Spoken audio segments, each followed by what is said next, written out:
Welcome to Booked, the bookstore education podcast brought to you by the American Booksellers Association. In this episode, we'll be listening to Inclusive Representation in Kids Genre Fiction, a session that was presented at Winter Institute 2026 in Pittsburgh, Pennsylvania. Good morning, everyone. Welcome.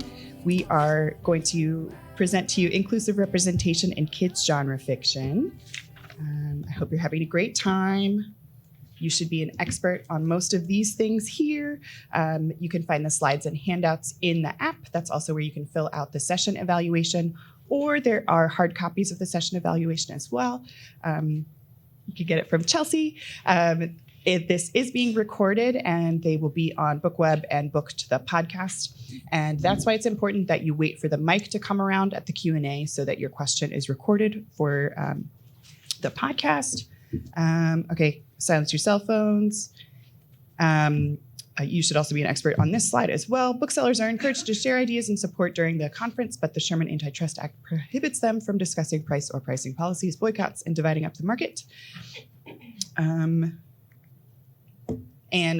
also thank you to Ingram, our lead sponsor. And a shout out to Candlewick, who is representing several of our authors, or three authors here today. Okay, so we have a cool mix of booksellers and authors, and booksellers/authors at this table. And we are talking about inclusive representation in genre fiction and kids, in your kids section in general. And our goals are to identify gaps in your children's section, explain why representation can strengthen customer engagement and broaden audience, assess inclusive genre titles and graphic novels to strengthen representation, and apply some practical buying strategies to expand representation.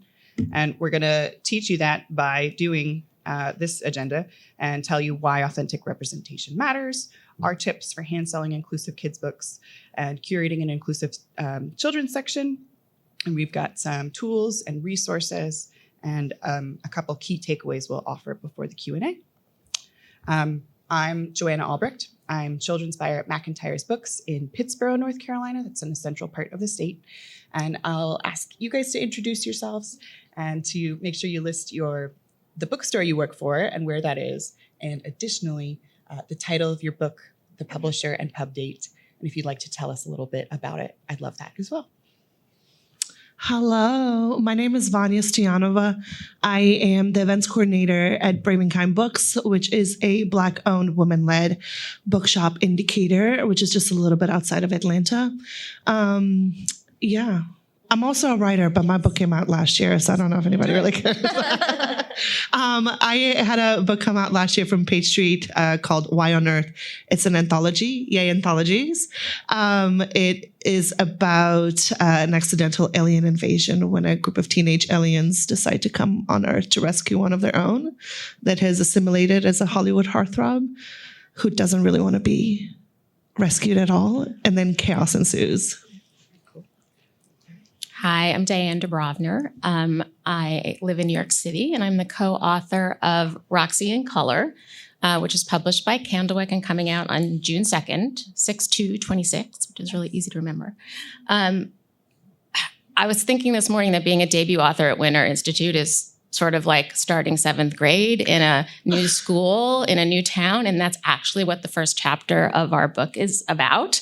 And it follows a 12-year-old creative girl who is starting a new school and is worried about the fact that she's going to be defined by the fact that her parents are blind. And she decides to try to keep that fact a secret until other kids at school have the chance to get to know her. And some of the chapters are told by her mother's guide dog.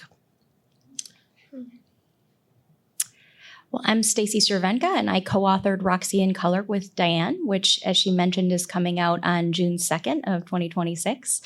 My day job is I'm the director of the Iowa Department for the Blind, which is a state government agency that helps blind people to work and live independently and pursue the lives they choose.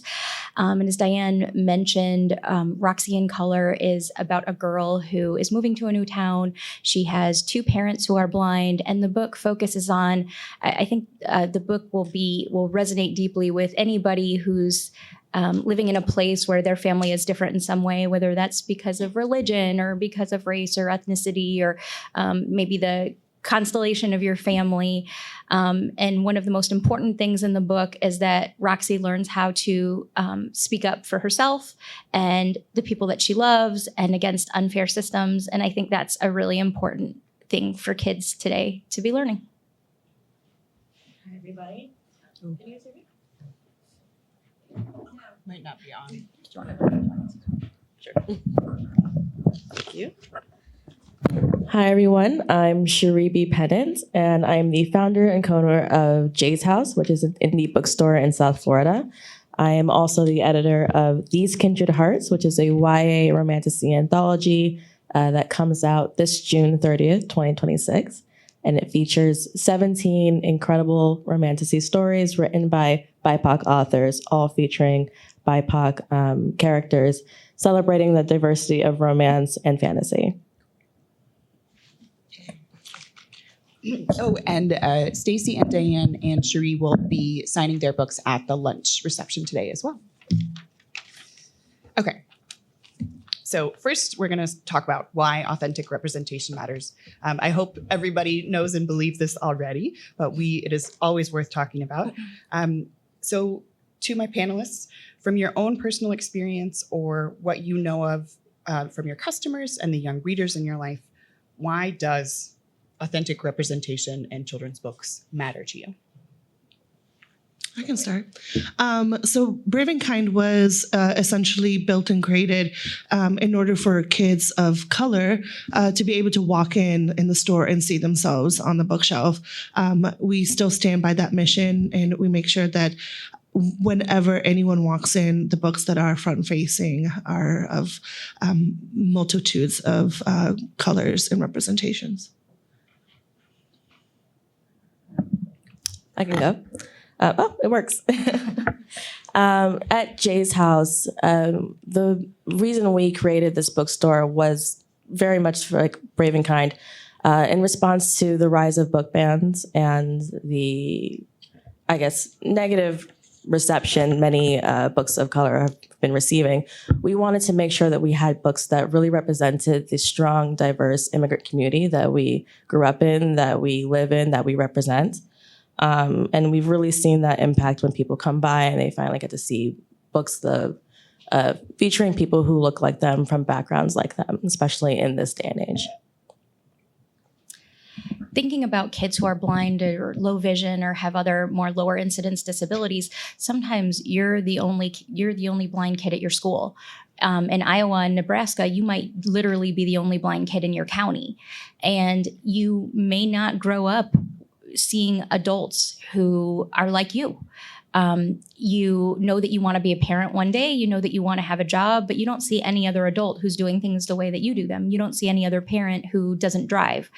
And so I think it's really important for kids to meet people in books who are like them. And in our book, we have several blind characters, not just Roxy's parents, who are a psychologist and, a website designer, but they're part of a dynamic blind community. They have friends who are a professor and a woman who runs ice skating programs. And so I think it's really important for kids to see people who, especially kids who might function differently than the people around them, to have, if you can't envision, or if you don't see what, a blind adult is like, it's hard for you to envision what you're going to be like as a parent.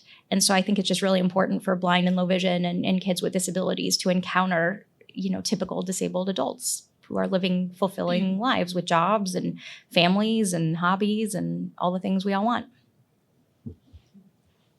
And fiction is such an important way to build empathy and to drop yourself into someone else's life. So we're looking at inclusion specifically or through the lens of genre fiction. And I will say that kids' books, animal stories are an important genre. So Roxy in Color still totally fits because of the chapters from Roxy's Mom's Guide Dog. So I'd like to ask you guys, what do you think is special about genre fiction that lends itself to an inclusive collection? Or what makes inclusivity especially important in genre fiction?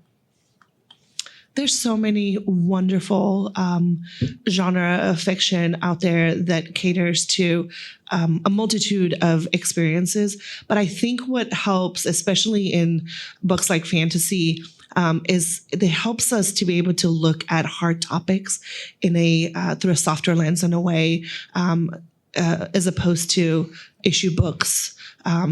That sometimes, especially with parents, I feel like sometimes kids just want to read and to be able to enjoy and see their friends, themselves in these books. And by giving them sometimes a fantasy, it's just a little bit easier to kind of digest these topics. In fantasy, too, you're entering a different world. And in the broadest sense, if you're reading about a character who has a different life experience than you do, it's a different world. And so you're really in the mindset of just being curious about what you don't know. And in terms of empathy, I think kids in particular are really curious. They want to know what other people are thinking, their kids, their friends at school, and their teachers and their parents. And so having the opportunity to get into the mind of another character, fiction is really the only way that they can do that. And it helps them sort of think, okay, if I were in that situation, what would I do? And so that also helps them develop their values and their belief system. And so that if they see a character being treated unfairly and they care about that character, hopefully in real life, if they see someone being treated unfairly, that they will stand up and say something. I also think that one of the great things about genre fiction, especially things like fantasy and horror, when you're facing down dragons or you're rebelling against an evil kingdom, right? These are kind of universal experiences in a way, not universal in the sense that these are something that we all go through here in our everyday lives, 9 to 5, dealing with traffic, but this is something that all of the characters can relate to, no matter their background, no matter their experiences. And that kind of helps to build empathy in a way that we can all realize that we are all one and we can all understand each other.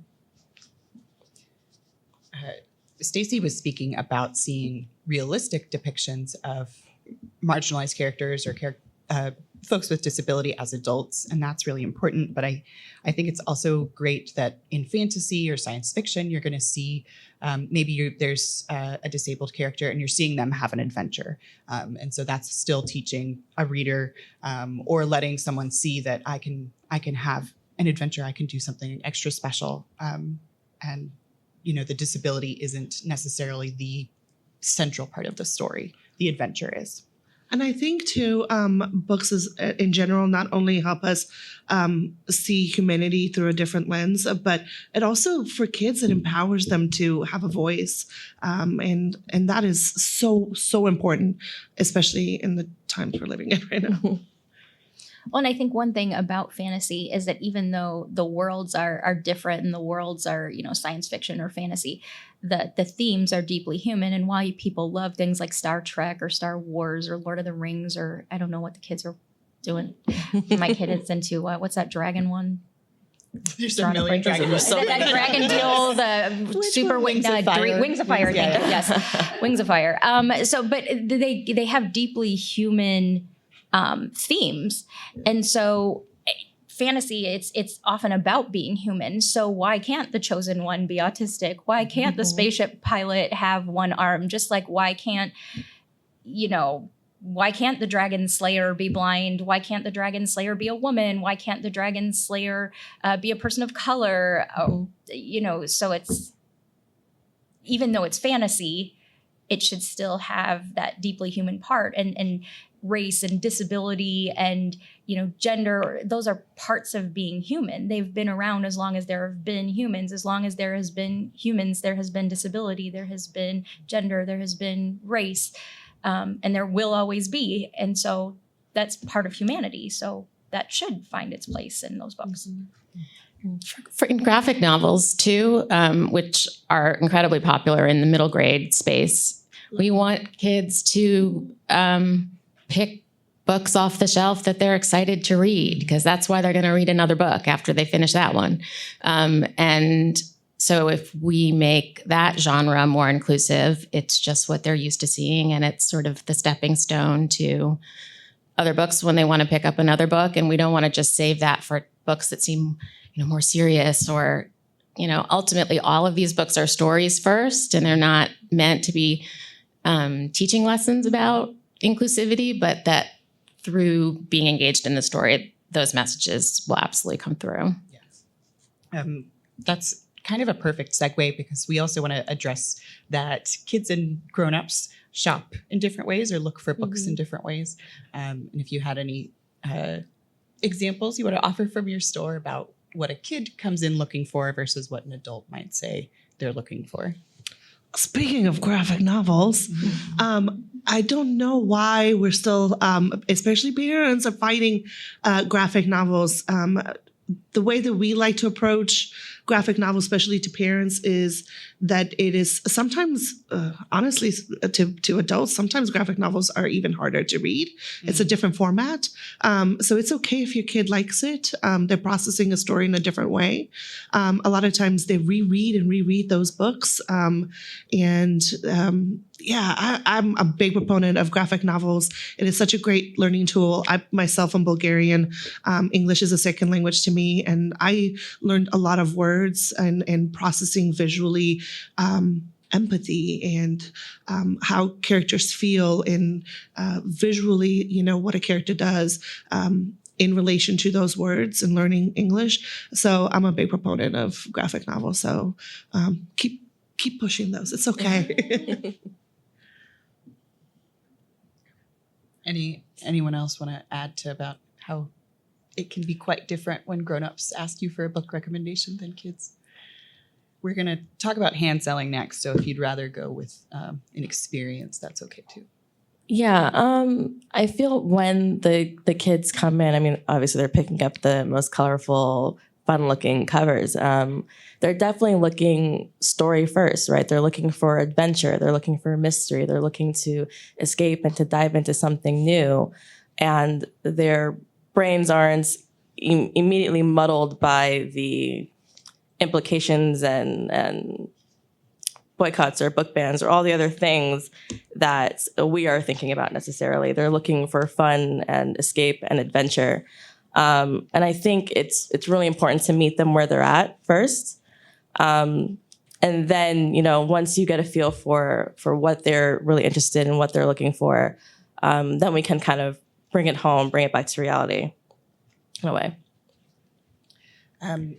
Are there any kind of specific phrases that you like to use when you are going to hand sell something genre fiction, and you're leading with that story descriptor as opposed to a marginalized identity or other kind of facet of the story? Do you have favorite phrases, or would it, if it is at all easier, if you'd like to give an example of a book that you like to hand sell that way? I'd love that. Love to hear that as well. One of our most popular titles is probably Frizzy by Claribel Ortega, kind of relating to what you're saying about the popularity of graphic novels and how they're so relatable. And so many people, kids and parents, love Frizzy because they can immediately relate to not just the background, but just the love of your hair and the kind of internal conflict that you may have with it sometimes. I've kind of fought with my own hair this morning. I don't know if you guys can tell. And it's really great to see how they can immediately relate to the character, no matter their hair texture, no matter their background, and how the parents themselves kind of find their inner child when looking at it too. So I kind of try to relate to the current child and then the parent's inner child as well. That's lovely. I think when it comes to hand selling or talking with kids in the bookstore, we sort of let them kind of guide the conversation and of what they might be interested in, and pay attention to the kids and what they're saying versus what the adults are saying. Because mom and dad sometimes, most of the time, have a idea of what the kids should be reading. And so we want to kind of bridge that gap a little bit and still find books that the kids are excited for. Yeah. I am a very shy person, and so I try to pay attention. If the kid is not interested in talking to me, then I like to give them a little bit of space. So I may still hand them one book and say, maybe you'd like to read the back of it or a couple pages. And I might give the parent a couple other suggestions or place a stack nearby on the little window seat and say, you could look these over and let me know. So it is really important to meet them where they're at, but I try to pay attention to space as well too. Is there anything else you would add about talking to parents and maybe they're unfamiliar with diverse representation or seem hesitant about it? I think maybe focusing on the story over the identity sometimes. I mean, depending on the person, if you think they'd be really interested in the identity, that's fine. But, hey, here's a really cool story about a dog, or, here's a story about, a kid who goes on an adventure, or a kid who's starting at a new school and he's really nervous. So, I mean, kind of focusing on the story. Like, would you like to read a story about a kid who moves to a new town, or? That's it. I have no experience with hand selling, but I would imagine that you ask, what's your favorite book you've read lately? And then try to make connections between that and other books that they might like for various reasons.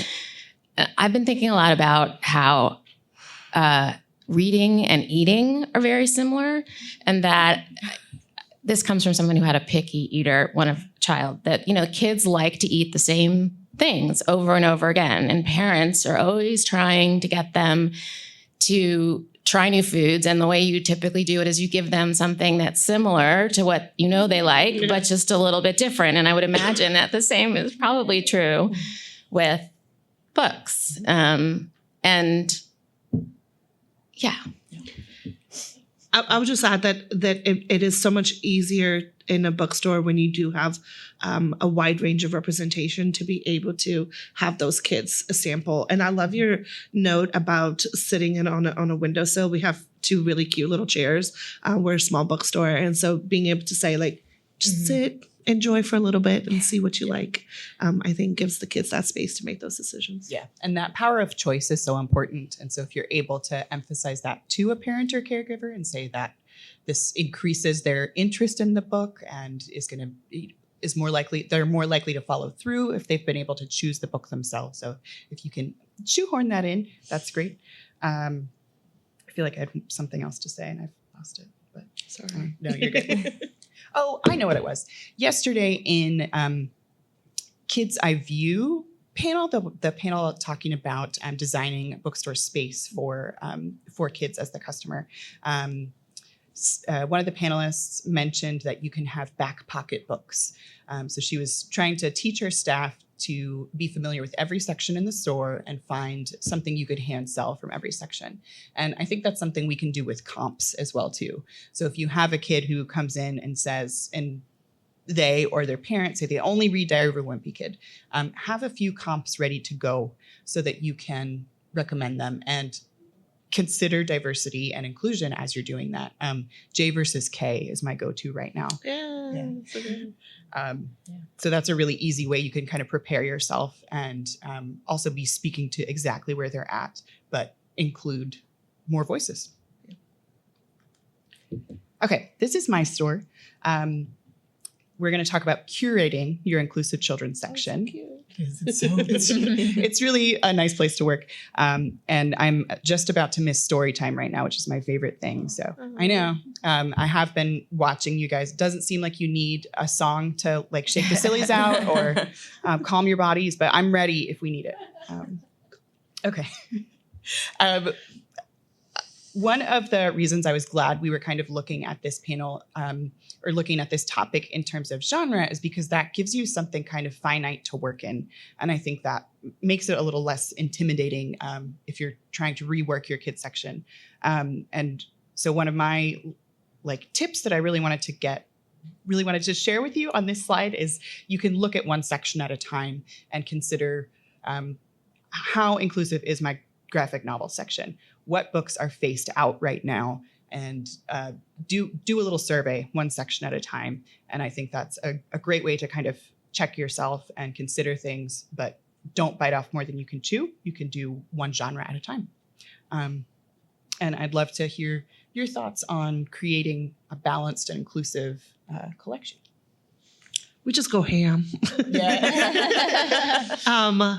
We love fantasy and genre and graphic novels. So, and we've been, doing this for 7 years. So for us, it is second nature in a way. So that's not really a great answer.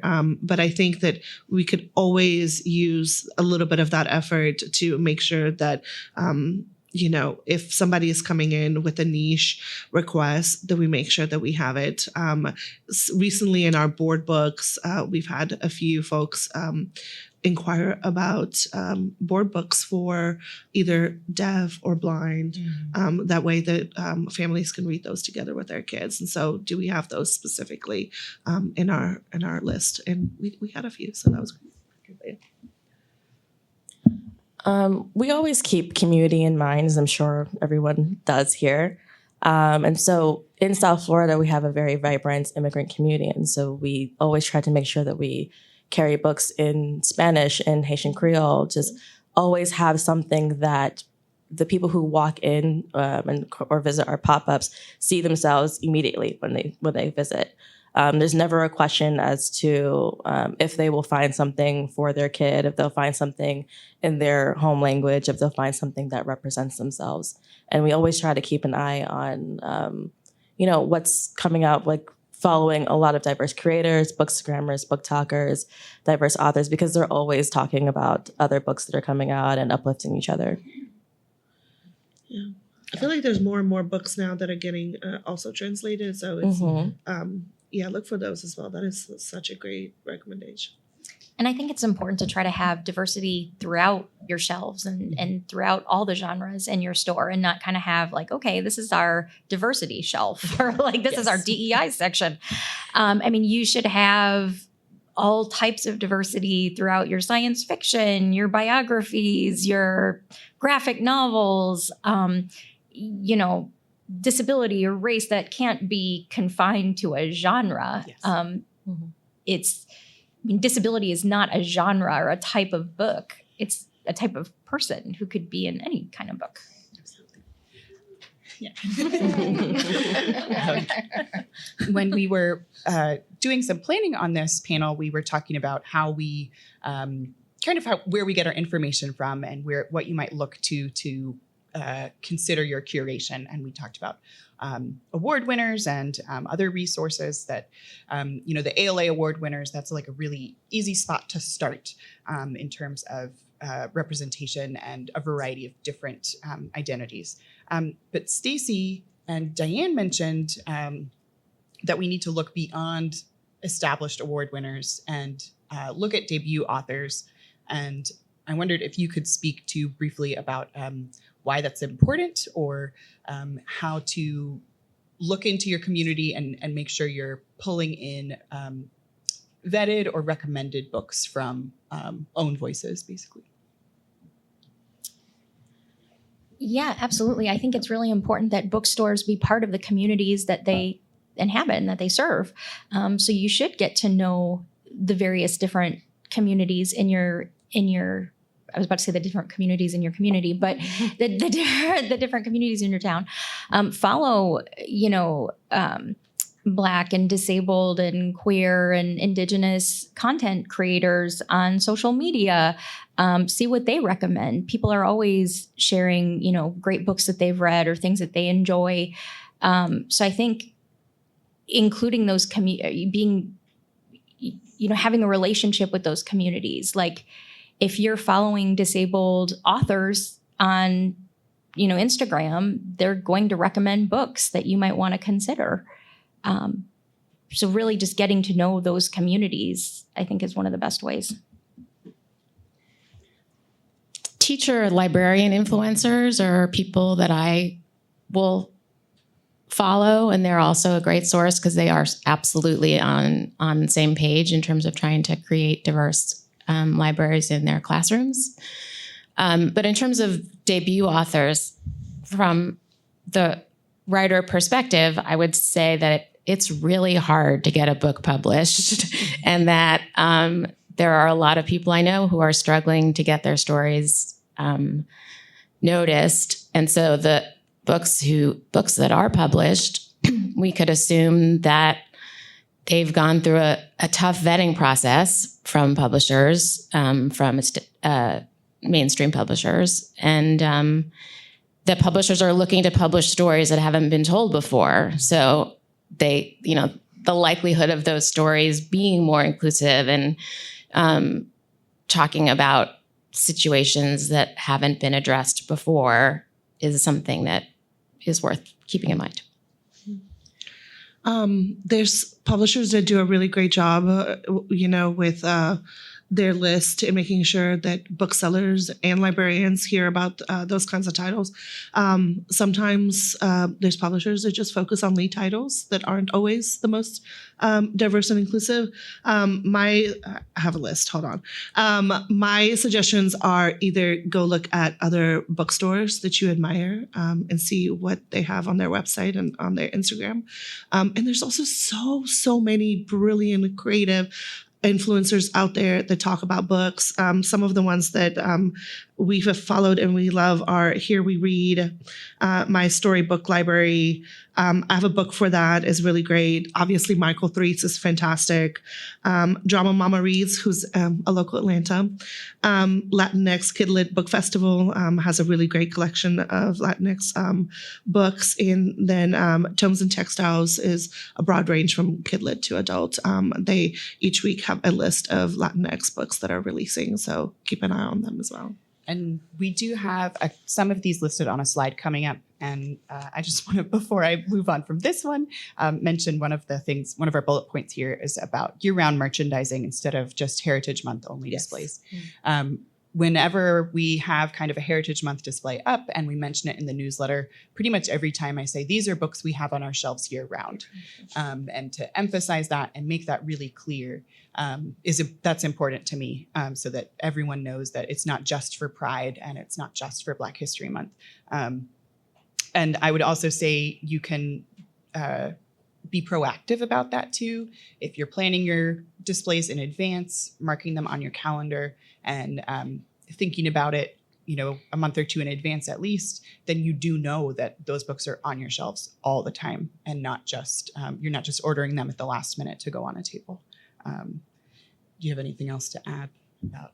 No, I think that covered it. Okay, so we started talking about some of these things, and we do have some resources even on the next slide. But if you want to take a moment to talk about how you help your staff identify some of these titles and the methods you use to do that. Do you do tags? Do we do tags? We do tags. Right now it is just myself and my co-owner, and I do most of the book buying. But yes, we definitely do tags to make it a lot easier for people to find exactly what they're looking for.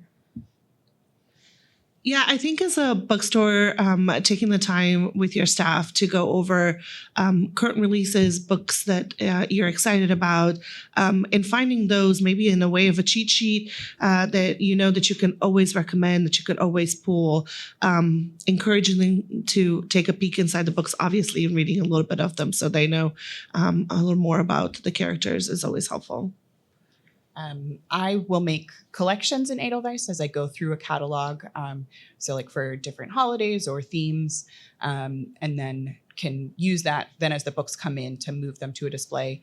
And I think, that's me as a buyer. And so I'm paying attention to it. And then what I have to make sure I do is as those books come out, show my staff, show my coworkers, this is what I'm excited about, or this is what's special about this author or this character, so that they can hear those things as well too, and hopefully hand sell them. We talked a little bit about some of the ways we stay informed. And we've got a short list on the next slide, and I'm sure we can put together a bigger list if you guys are interested in any of the things we've mentioned. And we made a catalog of diverse titles that is linked in the slides as well too. I'm going to ask Chelsea if there's more I can add to it because I keep thinking of them. Anything else you want to add about where you get your information? So in These Kindred Hearts YA anthology, right, it's got some really great authors like Kwame Mbalia, Nia Davenport, Angela Montoya. And so what I was saying before about following these other authors, these other creators, is that they always have not just your publishers and your sales reps tell you what's out, but they have their finger on the pulse of what their peers are creating, on what they've got coming up next, about what they are really, really excited about. And so following these diverse authors and staying on top of what they are doing and what they're seeing is another really great way of making sure that your shelves remain diverse as well. Okay. What do you like to do in terms of programming or other ways to kind of support your store and support your collection that also serve inclusion and serve your customers and with authentic representation? I know that when we do author events, we try to be selective and be curative of the experience as well, and making sure that the authors that are coming through our stores are also in line with our mission. And so we heavily push diverse stories and storytelling as well. We do a lot of work within the community, like with the city. And so one of our most popular events we did last year was the city put on a Juneteenth event. And so we made sure we got a local Black author to do a signing during the city's big Juneteenth event. And so we do a lot of events like that where we make sure to coordinate with local officials, local business owners, and they can really influence, what we're deciding to do for that event, and making sure that we have the inclusive titles for it. I'm going to piggyback off of that because if you are planning any big events with multiple authors, please be conscious of the lineup that you put together and make sure that it is also diverse. Because recently there was a book festival that shall not be named that a lot of authors pulled out of because in the end was very white.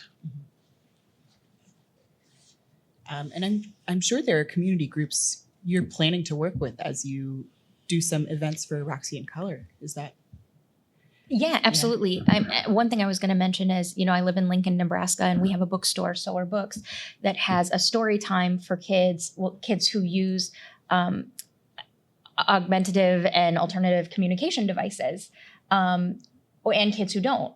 And so that brings those kids and their families into the store and really normalizes their presence. And then everyone in the store is thinking, oh, well, we should have representation of kids like Lily or little Johnny or whatever. But yes, we with Roxy in Color, it was very important to me to make sure that in the book there is the presence of a blind community, and that Roxy is not the only girl in the entire world to be raised by two blind parents. And so we have been, we're very excited to be working closely with a lot of blindness organizations, the American Council of the Blind, the Braille Institute, several local blindness organizations. So we have been working closely with the blind community on events. And part of it is just letting blind and disabled kids know that, hey, you can grow up to be an author, and hey, there are stories about kids like you. And so yes, I think it's very important. Again, I think one thing that I think Sower Books in Lincoln does really well is they have really become part of the community, and they've gotten to know a lot of different advocacy organizations of all kinds in the community, and had some of their events there, and so everybody feels really comfortable in that space. That's great. Okay, we're close to the end. So I hope all of you knew this walking in here, and you're feeling more refreshed and reinvigorated about when you go back to your store and are thinking about how you're curating your collection and your events. Booksellers play a key role in shaping what children see possible. And that's so exciting. And so each of us are going to offer an actionable takeaway. This is something we did when we were planning it as well. I would say do challenge yourself, but don't hold yourself to such a high standard that you don't try. Perfect is the enemy of good. I've heard that phrase at multiple panels at this point. I first heard of it from a SIBA panel and heard it again this week. So when you are making a stack of book recommendations, take a look at it and make sure you are not just offering straight white authors on it. Look at one section at a time and consider what you've got facing out. But keep trying. You don't have to be perfect right away. That's my offering today. I would say meet the kids where they're at, listen to them, and then give them the freedom to choose. From this perspective of a reader who buys a lot of children's and adult books, we're at a time when it's really easy for someone to buy a book by pressing a button. So I would assume that the people who are coming into your stores are doing so because they want to support independent bookstores and they love your store and they love the collections you've curated and the atmosphere in your store, and that they trust your judgment that you're an expert, especially if you come to Winter Institute and stay up to date on all of what's coming down the road. So I would just encourage you to lean into feeling confident to offer your advice. And advice about inclusive titles that you think are important and that kids would have fun reading. And this goes a little bit back to my eating analogy again, but I think about when I go into a restaurant, I always ask the wait person, what's great here? What does everyone like? And invariably they might say, well, our chicken marsala is really good and it's a little bit different. We use this ingredient. So you can say, oh, I like that. I might like that. And I trust that person because they've eaten everything. And I would imagine parents would come to you and say, what do you recommend? And just own it and, share the tea, as my daughter might say. I'd say just to make it a habit, not a special initiative. Mm-hmm. And every time you are buying books, ask yourself, is there diverse racial representation? Is there diverse gender representation? Is there diverse disability representation? If you're putting up a display in your bookstore, in the fantasy section or in the biography section, ask yourself, is there a Native person here? Is there, a person who uses a wheelchair? Kind of really get to sort of thinking about it on a daily basis. It's not something extra. It's something that should just be baked in. I would say definitely let the kids lead the way, but to not be afraid of the parents, because if they're in your store, if they're talking with you, then deep down they love books just like you do. And we're all adults here and we all still have that inner child who loved those same stories. And at the end of the day, a mystery is a mystery is a mystery, no matter who's starring in it. A love story is a love story and is a love story. And we can all connect with it in that way. Thank you. Okay, we have some time for questions. And Chelsea has a mic. You can raise your hand and she will get it to you. Do you need one of ours? I was like, I don't know if these are cool. Never mind. Can't I have 3 one of degrees. ours. Cool. Okay.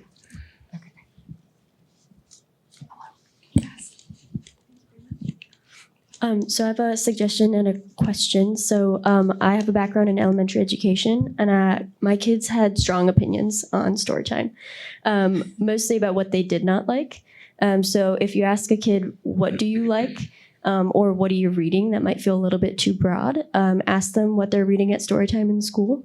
Ask them what's in their book bag or their book box. And then did you like the story or did you not?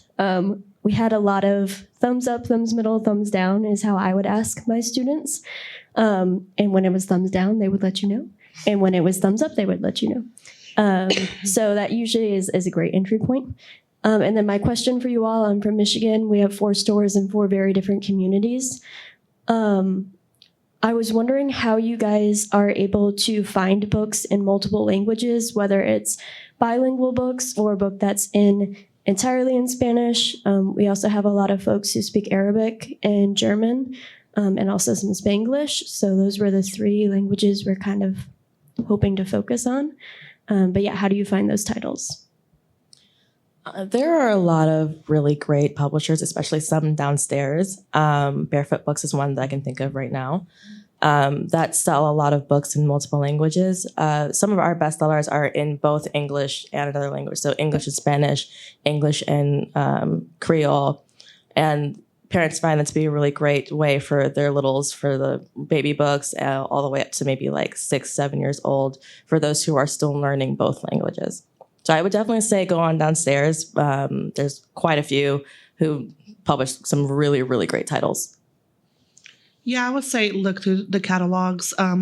There's, I feel like more and more authors, especially ones that I'm just thinking of my friend Myra Cuevas, whose book came out with, I believe, Simon Schuster.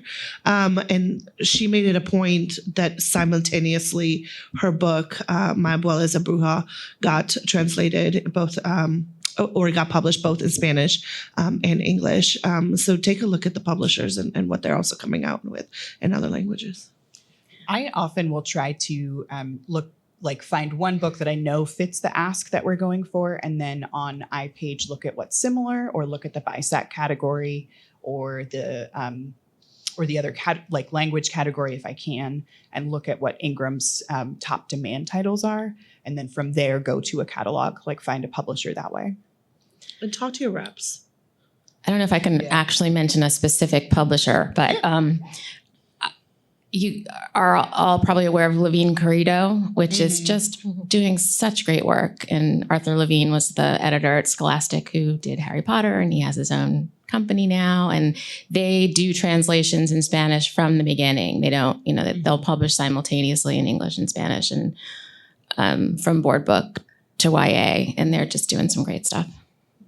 Yeah, and I would also say, kind of back to what I was saying before, I'm making sure that you are still following those diverse authors and what they have to say, because especially a lot of Latinx authors, a lot of their books do get translated into Spanish, and so they'll let you know when these books are out. They'll let you know when their peers' books are out. I was going to comment on this as well. A lot of publishers are not putting their bilingual or monolingual titles necessarily on Edelweiss. So definitely ask your sales rep to dig deeper and do a collection for you. And then secondly, in your store, make sure that those titles are not tucked in the very back corner where people can't find them or see them. You do yourself a favor to put them closer to the front of the entrance, or have some type of signage that you carry books in multiple languages, bilingual, or to ask, and so forth. Yeah. Don't hide them. Anyone else? I can tap dance. Do it. Okay. See, I knew it always gets a question. Hi, I'm Candace from Columbia, Missouri. So we're right in the middle of the state, halfway between St. Louis and Kansas City. And I do, my store is curated to focus on Black authors and illustrators in particular, and this has been super helpful. But one thing I was thinking about is when we talk about representation, how it's so important for people to go in and be able to see themselves positively represented in the stories that they're reading across genres. But equally important is for people to see people who don't look like them or don't have the same abilities as they do being positively represented. So I do have a lot of white customers that come into my stores, and they're looking for my store singular, looking for books, and so focusing on the story and things as you were saying, but just remembering that it doesn't have to be a little Asian child or a little Black child or a child with a disability who you're selling that book to. It could be someone else who also equally needs to see other people in a positive light. Yeah, for sure. We talked in the prep session, the call that we had, about just like we don't like to think about girl books and boy books, that this is the same thing. Good book is a good book. Yeah, I wrote that down.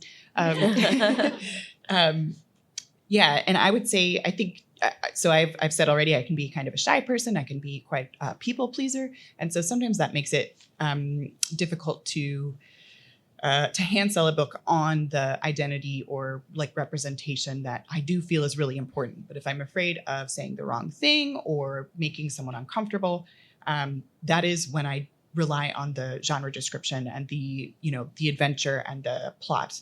And yeah, that's why I'm glad I was asked to be on this panel, because I can totally identify with some of those moments.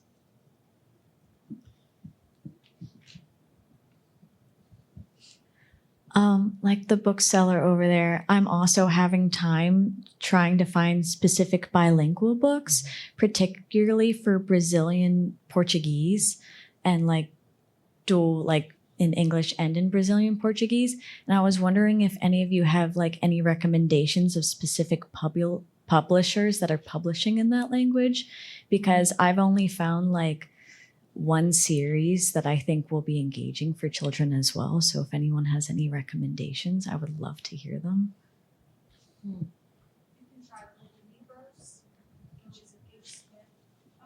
Yeah. I've looked into that one too. It's just pretty hard.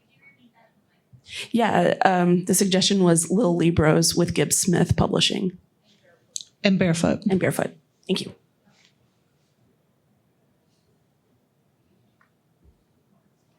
We can also kind of share contact information if you want, or if anyone else in the audience wants to do that. If you guys need to do some brainstorming together, we can work on that.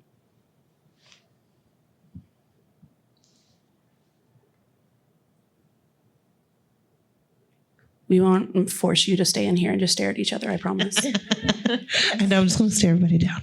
Give us a question. Yeah. I could do a story time closing song if you want. I would love to see that. Before we start singing. So Out of My Mind is one of my all-time favorite books by Sharon Draper. And I end up finding a lot of kids when I'm working with them. Usually if they like realistic fiction, it's one of my go-tos to recommend. But a lot of the times they have already also read it and they absolutely loved it. And them and me are always like, what is a comparable, like the next story that could be a good one? Obviously she's got book 2 and book 3, which is always great to follow up because a lot of kids don't realize that there's more of them. But do any of you have any comps that would be an easy back pocket recommendation? She's a hard one to follow up. So yeah.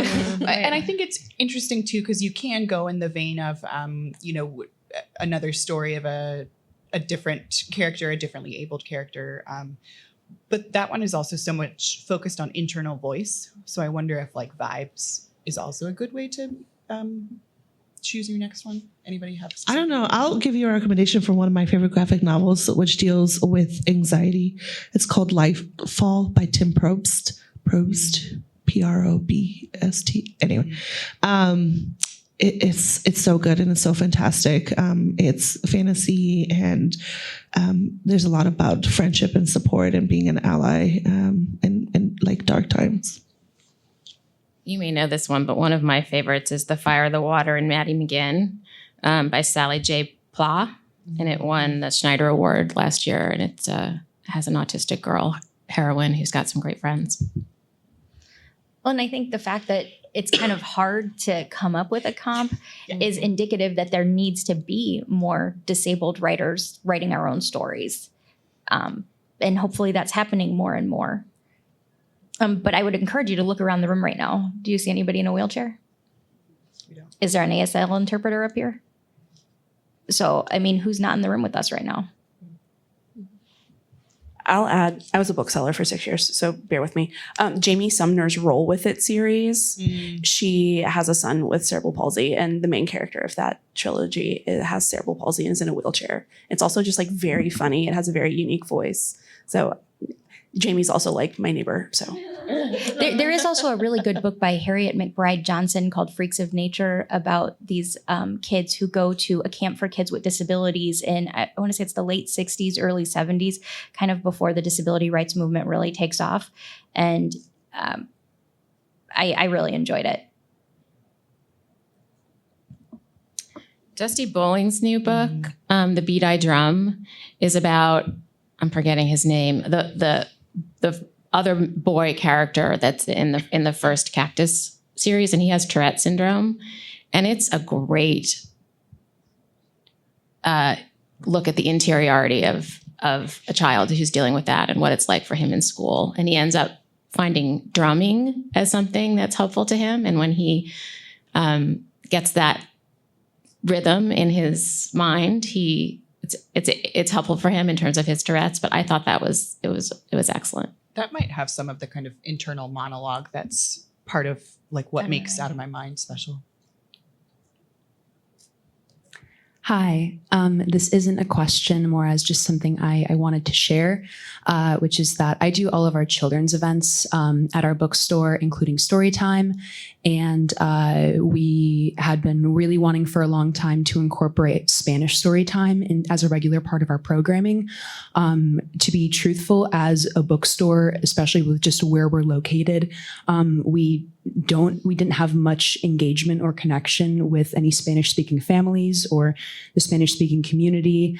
And so we were like, how do we connect to them and bring them into the bookstore? Because another goal of ours was also, of course, we want to continue building our Spanish language section, because when people who are Spanish speakers do come in and they're looking for a title in Spanish and we don't have many to choose from, obviously that's a terrible feeling. So we were like, how do we connect with the community, especially in our children's department, of course, and building that section. So with the Spanish story time, what I did is I connected with teachers in our local Spanish immersion schools. And these were also schools that we had not worked with previously. And at like my teacher nights and teacher newsletters, and anytime I just came across them and said, hey, you're at the Spanish immersion school. If you have a Spanish speaking teacher who wants to come and read for our Spanish story time, we would love to have you. And that actually took off and worked out so well for us. And so we've had different teachers from local schools come and do Spanish story time. And, elementary school teachers, they're so creative and they're so excited for it. And then in turn, they invited families and students from their classes to also come to story time. And so then we just grew this really wonderful base of Hispanic children and families who had not been to a Spanish story time made for them before. And now they have this awesome space. And, in turn, we're building and adding more to our Spanish language section for them, and showing them that this, of course, is a community for everyone, and that their voices are valued as well. And everyone deserves a story time for them. So that was something really fun that we've been doing. Thanks for sharing that. That's a great idea. Yeah, it's a wonderful idea. I'm gonna steal it. All right. Thank you all so much for listening to us. Thank you so much to our panelists. If you have any questions, you can see our contact information is here and in the slides in the app. Please fill out the session evaluation. That's how the ABA knows what you like. And I have thought of one or two more foreign language publishers that I will come tell you about. And yeah, if you want the list of kind of influencers we were talking about, if you need any of those things, don't hesitate to reach out. Be our friend. I want your list. There are people at the beginning of your list. I don't know. And we're very excited to see you guys at the lunch author reception too. Thank you for listening to Booked, the bookstore education podcast brought to you by the American Booksellers Association. Don't forget to subscribe to the show on your favorite podcast app. Additional educational resources can always be found on the ABA site at www.bookweb.org. Happy reading!